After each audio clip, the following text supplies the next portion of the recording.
আবারও নিয়ে চলে এলাম আজকে একটা রান্নাবান্নার ভিডিও। তো আজকে হচ্ছে রবিবার, আর রবিবারে কি রান্নাবান্না করছি সেটারই ভিডিও তোমাদের সঙ্গে শেয়ার করছি। তোমরা ভিডিওটা দেখো, আর তোমরা ভিডিওটা দেখার পরে অবশ্যই একটা লাইক কমেন্ট করবে।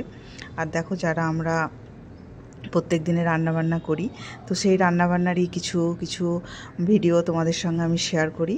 আমি খুব ভালো রান্না জানি না, তবে আমি যেরকম রান্না জানি আমাদের বাড়িতে সেটাই চলে যায় আর কি। আমরা তো বাড়িতে 3 জন থাকি, তো তার মধ্যে 2 জন ঠিকমতো খাওয়া দাওয়া করি, আর যে ছোট সদস্যটা আছে সে তো খুবই পরিমাণে অল্প খায়। তো তার জন্য খুব অল্প করেই রান্নাবান্না করা হয়, কারণ বেশি রান্না করলেই রেখে দিতে হয়, পরের দিন খেতে হয়, কারণ নষ্ট করা যায় না আর কি। তো দেখো, আজকে একটা প্রথমেই সব সবজি দিয়ে আর বড়ি দিয়ে একটা তরকারি করে নিলাম, আর ভাতও আমার হয়ে গেছে। এবার যেটা আমি রান্না করছি, আজকে এনেছে চিংড়ি মাছ।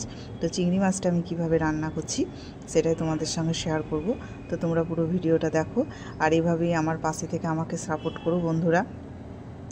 তো দেখো, প্রথমে চিংড়ি মাছকে আমি ভালো করে ধুয়ে লবণ হলুদ মাখিয়ে রেখে দিয়েছিলাম। আর আজকে তো রবিবার, একটু দেরি করেই রান্নাবান্না করছি। তারপরে কড়াইয়ে তেল দিয়ে দিয়েছি, আর চিংড়ি মাছ ভাজার সময় মাকে দেখেছি কড়াইয়ের মধ্যে কালো জিরে দিয়ে দিতে, তাই আমিও দিয়ে দিয়েছি। এবার মাছগুলো তেলের পর দিয়ে দিলাম।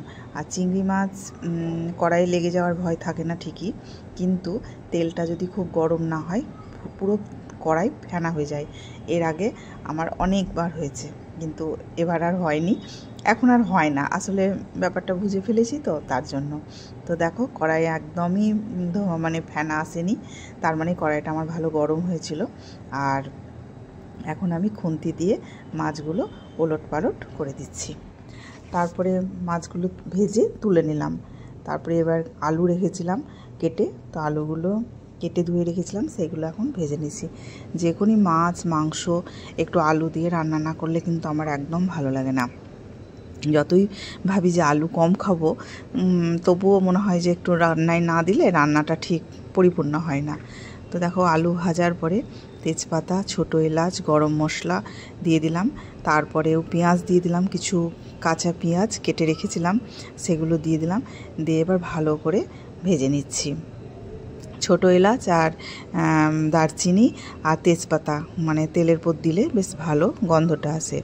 আর এদিকে একটা মশলা তো রেডি করেই রেখেছিলাম, আদা পেঁয়াজ রসুন বেটে রেখেছিলাম, তো সেটা এবার দিয়ে ভালো করে ভাজছি।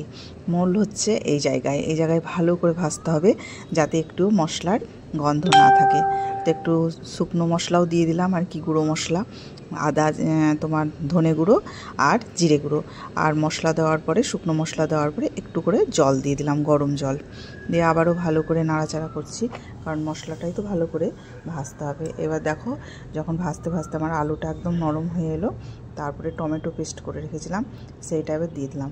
টমেটো দেওয়ার পরেও ভালো করে ভেজে এবার আমার যতটা জল লাগবে, মানে ঝোলের প্রয়োজন আছে, ঠিক ততটাই জল দিয়ে দিলাম, দিয়ে ঢাকা দিয়ে দিয়েছিলাম। তারপরে ঢাকা খুলে ভাজা মাছগুলো দিয়ে দিলাম। এবার অনেকক্ষণ হয়ে গেছে, এবার দেখো রান্না আমার প্রায় হয়েই এসেছে। এবার মেন যে দুটো উপকরণ হচ্ছে গরম মশলা আর ঘি দিয়ে দিলাম।